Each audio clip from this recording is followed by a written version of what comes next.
And so the idea we worked on is, what if we cultivate the habit of beauty and we make it more about doing things for others? Because that's where beauty really comes out, is when how people act, how they treat each other, how they support each other. And that's really just, I guess, what really makes us human.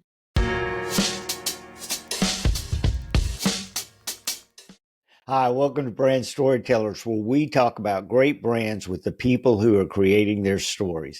If you enjoy our program, we ask you to subscribe to the channel, like the episode, and make a comment below. Today, we're talking to two people about to enter the advertising industry, Nye Obeid and Riley Rudy. Nye and Riley recently entered some work in the One Club for Creativity's Young Ones competition, and they're here to tell us the story about the campaign they did for Dove that won those awards.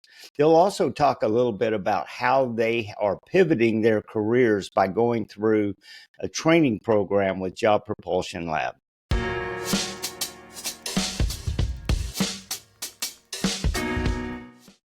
How excited really are you about being on an international stage with your work being awarded? Did you jump up and down? What happened? I don't know about you, Nye. I was like, I lost all sense of knowledge, and I was like, what is this? What does this mean? And then I had to Google it. I definitely jumped up and down. I think I jumped up and down more when I found out we were finalists. I remember I was on a call with Riley, and I was like, you know what? I haven't checked on this in a while, and I just like looked it up, and I saw that we were finalists.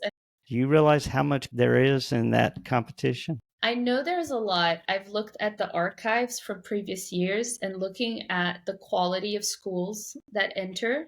And it's definitely like the best of the best. So we entered a campaign for Dove, which was one of the briefs that was in the One Show options. And for the integrated campaign, we won silver. And then part of our idea in the campaign was a mobile app. And for that, we also won a silver. We used an idea for social media and partnering with influencers. And for that, we won a merit. Great. I'm going to put, by the way, links for your portfolios that will have that work on it, as well as links for the One Club's Young Ones Award that will have the link for that work. And I believe the brief on that was, okay, Dove has defined what is beauty for the last 20 years. Your assignment was, what are you going to do for, what's Dove supposed to do for the next 20 years, correct? We knew that the idea had to be really strong before we did anything else. So it was a lot of brainstorming, but where we spent the most time was really thinking about the idea. And obviously, since Dove's Real Beauty campaign was just so impactful, it was challenging to think of something that could last another 20 years. I think you had just a few weeks because you were kind of late to team up. Working with Riley was it really clicked, and it was easy because we both would just feed off of each other's idea and we'd keep the conversation moving. So that was great because that really built the idea we work. Like I once did an improv show and they have this concept of yes and I think that's very much kind of how we worked, where it was like, no idea is a bad idea. Let's just keep thinking and keep moving forward. And we definitely fed off of this energy from each other. And I think that's why what we worked on ended up being so strong. What I really appreciated in the beginning, which is my favorite part of collaborating with Nye, is that it wasn't as though I was the copywriter and she was the art director, so she couldn't say something about the writing, or I couldn't say something about the art direction. Like, we both were just collaborating and thinking through it together. There were no labels attached to who does what. And I think that really allowed us to be really free with the idea. And we knew that neither one of us was trying to step on each other's toes. We were just trying to think of the best idea together. So I think that was also part of it. It is true that Dove just changed the conversation of beauty, because I remember seeing that ad of the woman being photoshopped, and I was, kind of at a vulnerable age, being a girl in the world, and seeing that and really understanding that what you're looking at is not really the reality of how people actually look. And it impacted me a lot. If we really want to push forward the conversation around beauty, we can't just stop at what it looks like on the outside. Like that feels limiting. And so the idea we worked on is, what if we cultivate the habit of beauty and we make it more about doing things for others? Because that's where beauty really comes out, is when how people act, how they treat each other, how they support each other. And that's really just, I guess, what really makes us human. And so that's the concept we built on, is supporting people to, in this like busy world where we're all feeling just pushed in so many directions, creating a base where we support people to make it easier to connect, to do things for each other. And that's basically creating the habit of beauty. Immediately, we were both on the same page, like she said, of we knew that it wasn't going to be about the way someone looked, and it was about being a beautiful person, but how do we make that tangible? And I honestly can't remember. I remember, I think, Nye, you came with a stat of some. I think this is what it was. The way that you talked about someone, if you talk kindly about someone, you look more beautiful to the person who's listening to it. I Right. remember you sharing that. And I think that's really what inspired the whole idea of how can we make that, how can that become a habit that's formed by people? And then we really thought of the idea, okay, it takes 18 days to form a habit. So what if Dove launches this app that is an 18-day beauty challenge that then each day it prompts them to do a beautiful act, so that by the end of the challenge, they've formed the habit. You had very little time to get this ready once you got to that idea, because like you said, you were concepting lots and lots and lots of ideas, and this one came about, and that's when you knew you were onto something. And then you had to kind of start going, okay, what does it look like? What does it act like? So tell us about that process. That one was I mean, you say a marathon, but it was really a sprint. We had like a couple of weeks. Like, we landed on the idea. We're like, okay, this is our idea. Now, how do we bring it to life? Um, and so, I mean, for me, from a visual perspective, I really just jumped on, okay, so the heart of the campaign is an app. What does the app look like? And just breaking it down, I really, really focused on how do you make it easy for people? Like, like because it's easy to tell someone, do this, but without support, it might feel like such a hurdle to get from do this to actually doing it. So it was really about breaking down the steps of making it really easy, especially from a user, Experience. perspective. Yeah, it's like, how do I walk you through every step so that I'm supporting you along the way to go from the idea of doing something to actually following through and doing it. So that's where it all started. It was just like, okay, how do we break down the app? And once that was put together, we had a visual language sorta to go from.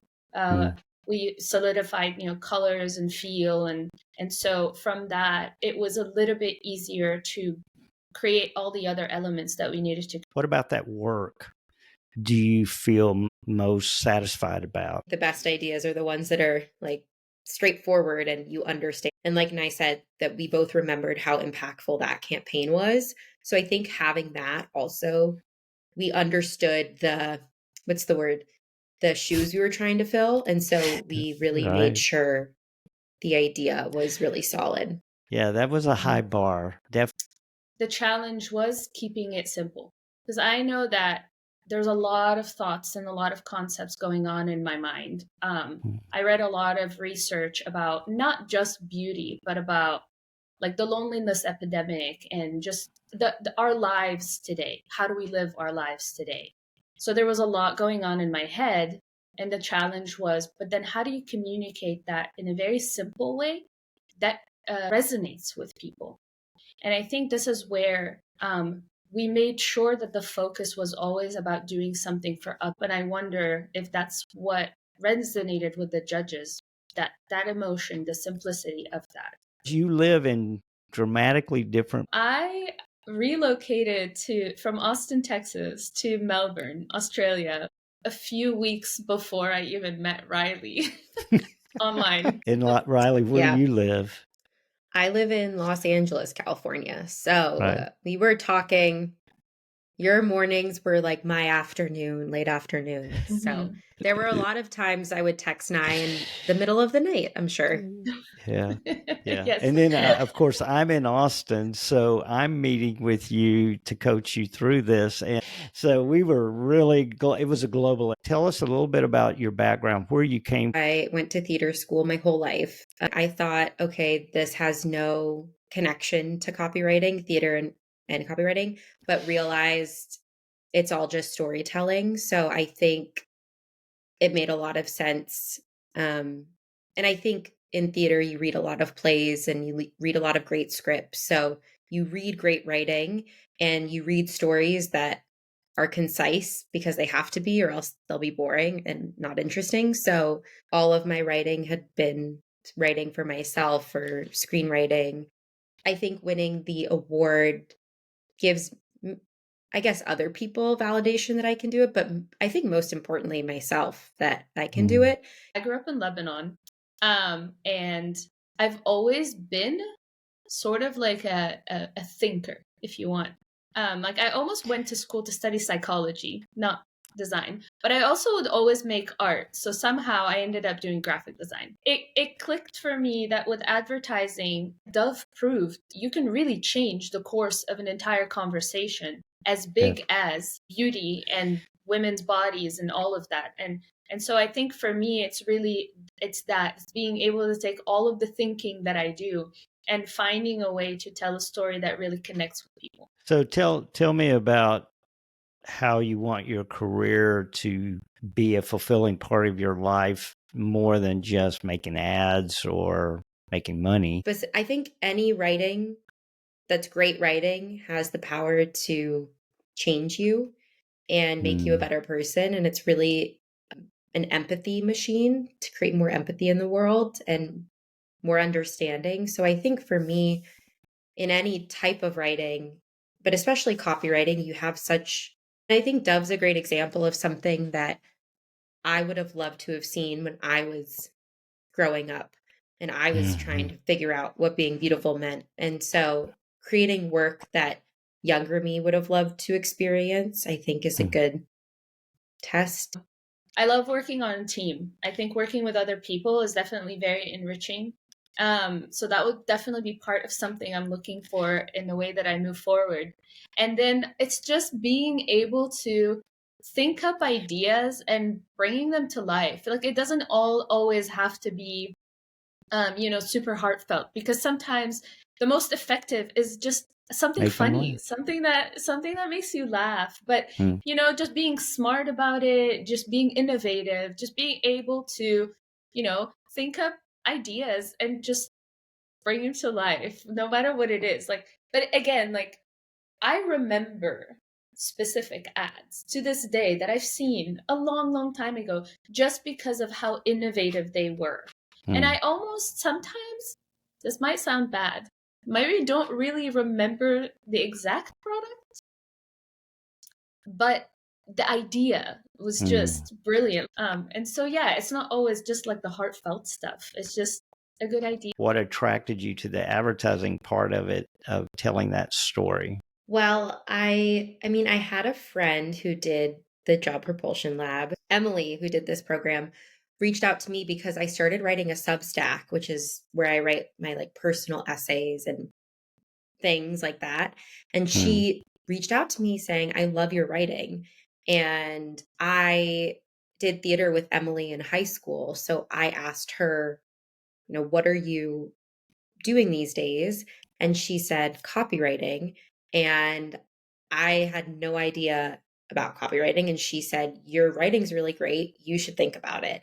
And that was kind of my entry point into copywriting, because I trusted her, since she came from a theater background, that if she could do it, Nye, in your situation, it sounds like you always had the passion to do it. You were finding the pathway to it.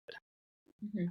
And then on Riley, your side of it, you were trying to do the expression of it through the normal, means of theater and that type of thing. You feel like you're a better writer now? Yes, I feel like I have you in my ear saying, "You don't need that. Why are you saying it that way?" Which Am I is good and that? bad. Am I that No, but curt? no, but yes, you are. You're like, why did you write it like this? So What's wrong with you? I have that in my head. When I'm writing, I think I'm more concise and Uh, I'm more careful too. what about you, Nye, from an artistic standpoint? Okay, you're an art director and you have this artistic expression in the things that you do as personal work, personal expression.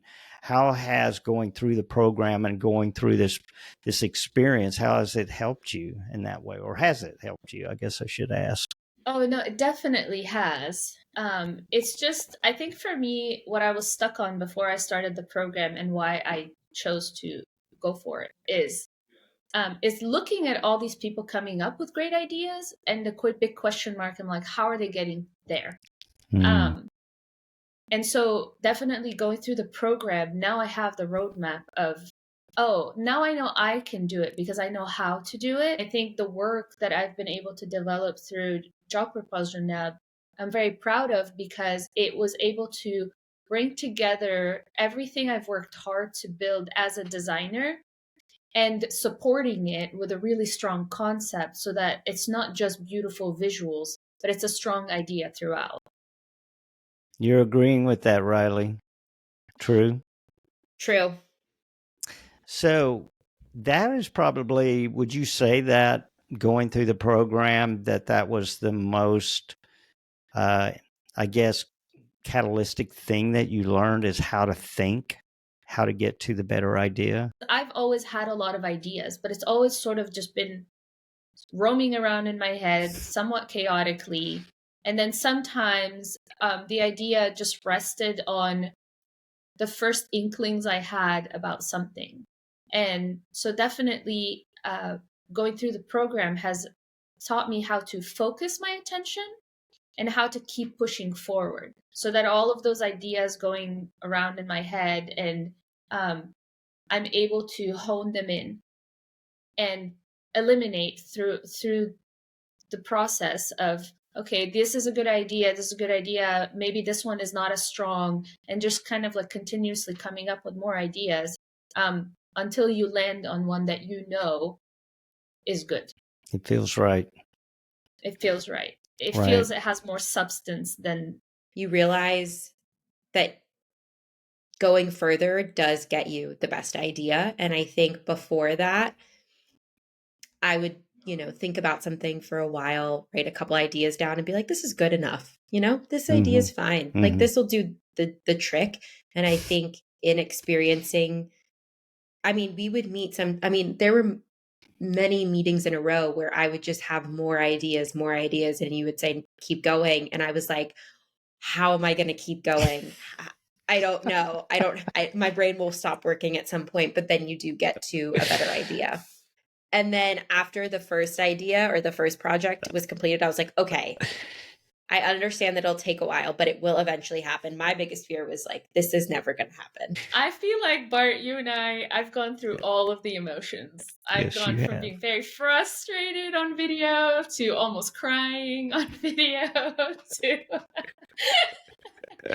I've gone through all of the emotions, and I think that's maybe why someone who hasn't gone through the experience and seen results from it, they might fall short from actually knowing how far they can push themselves because it is hard. Like especially when you're learning it, the first time you're doing it, it's like training wheels. It is hard because you're pushing yourself beyond what you've usually pushed yourself. And those ideas can be like, not the process of it can be frustrating, but if you've never done it before, like, yeah, you would have stopped because you're like, oh, I have Yeah. enough ideas, I don't need to keep going. Now you have completed your programs. Now you're on the search for jobs. And of course, the economy is a horrible mess right now. but you put the time in. You did get some accolades for the work, not just in the one show, but in other competitions as well. And so now you're on that path. If you could tell an employer, a potential employer, why you should be the one they consider, what would you tell them?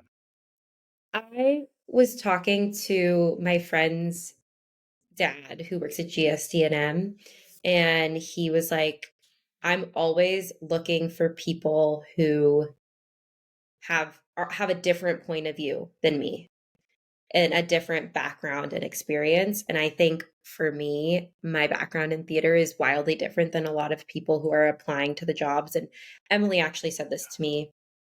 She was like, your theater is going to be the thing that makes you stand out the most. I think the CEO of her company came up to her first week and was like, oh, you're the actor. And they were so Mm-hmm. excited. And now she Mm-hmm. presents all of the material and they're like amazed. And for her, she's like, this is like a This fun is thing I par do. for the course. Yeah, she's like, I would do this anyway. So I think for me, I would say that I think my background is what's different and gives me a unique perspective. How about you, Nye? So I agree with Riley about, your background playing into a strength when you're looking for a job. Because for me, I definitely thought my background was always a weakness because I didn't have a traditional, career path. But now that I see that that has just enriched my experience, that I can Mm-hmm. bring to a job, that I can bring to brainstorming ideas. Mm-hmm. And also, I've lived in a few different countries now, I guess. There's a few different but Okay. yeah, but definitely is that your experiences build into what you can bring to the table.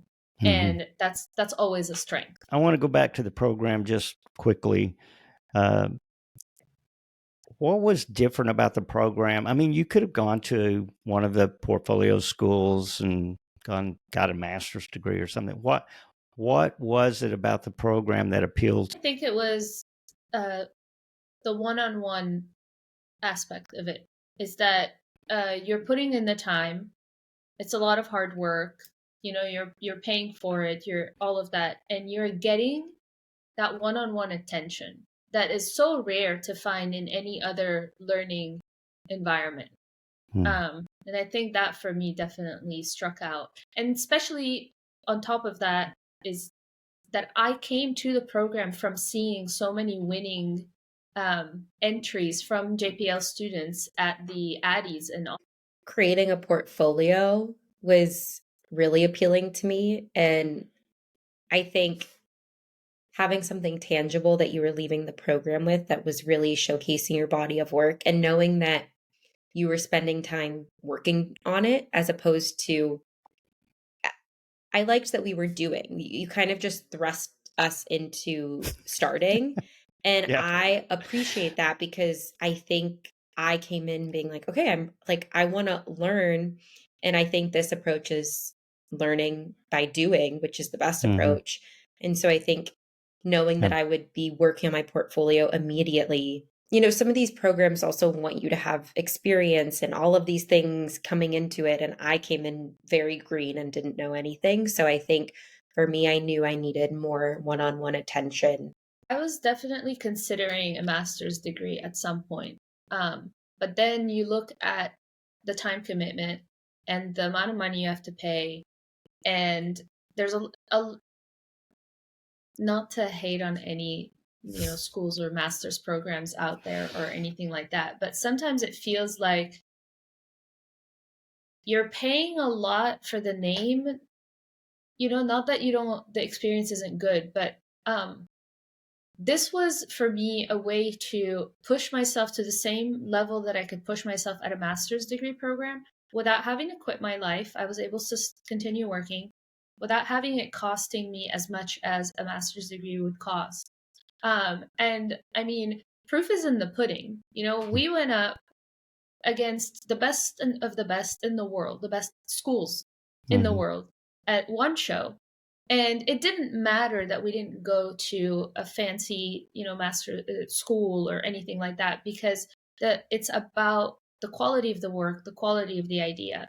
And so to be able to do that in 6 months for a lot less than you would pay for a master's degree, while you're still able to keep your job, that's huge. I agree with everything Nye said. I think the time frame was really appealing to this program, knowing that you could in a couple months have a portfolio ready was really exciting. You may have friends that want to get into advertising, want to, I guess, follow your path. What would you tell them if someone asks you, how can I get to where you are? What would you tell them they need to do? I've told a lot of people who are like, that's so cool that you're doing a copywriting program. Yeah. Like, how do you do that? And I was like, you would have to sign up. I guess I was looking not for a sales pitch, but Yeah. more the philosophical. I mean, because you have to come to a point in your life where you're going, I mean, you are investing, even though it's 10% what a graduate program would cost or a postgraduate program would cost. It's still a commitment of time. It's a commitment of money that you could use for something else. And so you come to this emotional decision point.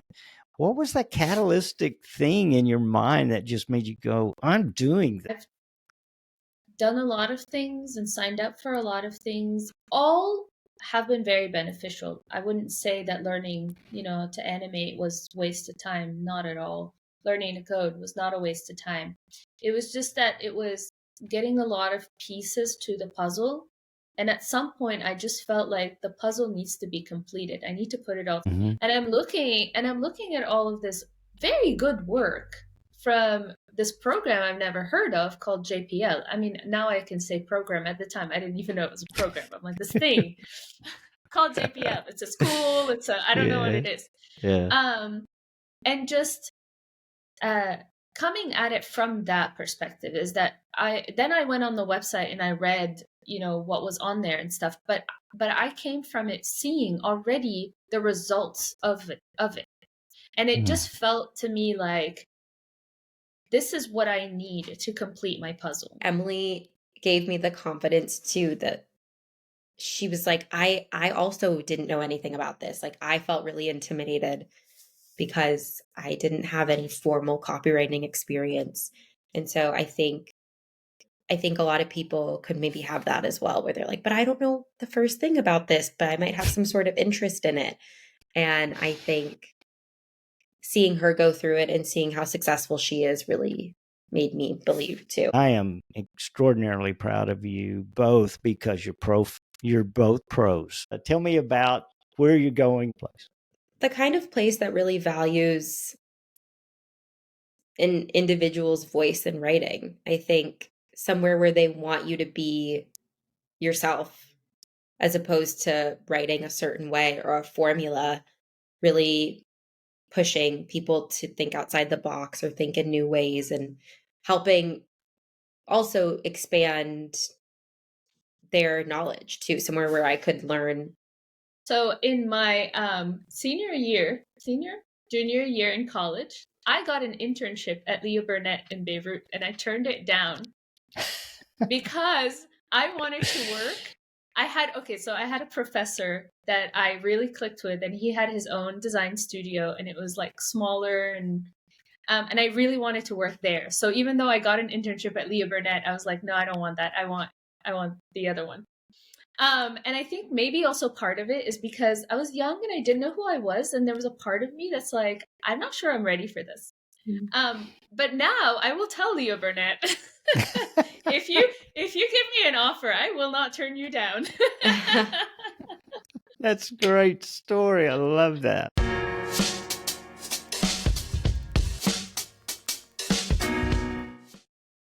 I am so proud of Nye and Riley, and I'm sure if you're in the ad industry, you haven't heard the last of them. If you look at the links below, you can learn more about the work they've done and the program that they took at Job Propulsion Lab. Also, if you would subscribe to the channel and like this episode, make a comment, it helps us keep making stories about brands. We'll see you next time.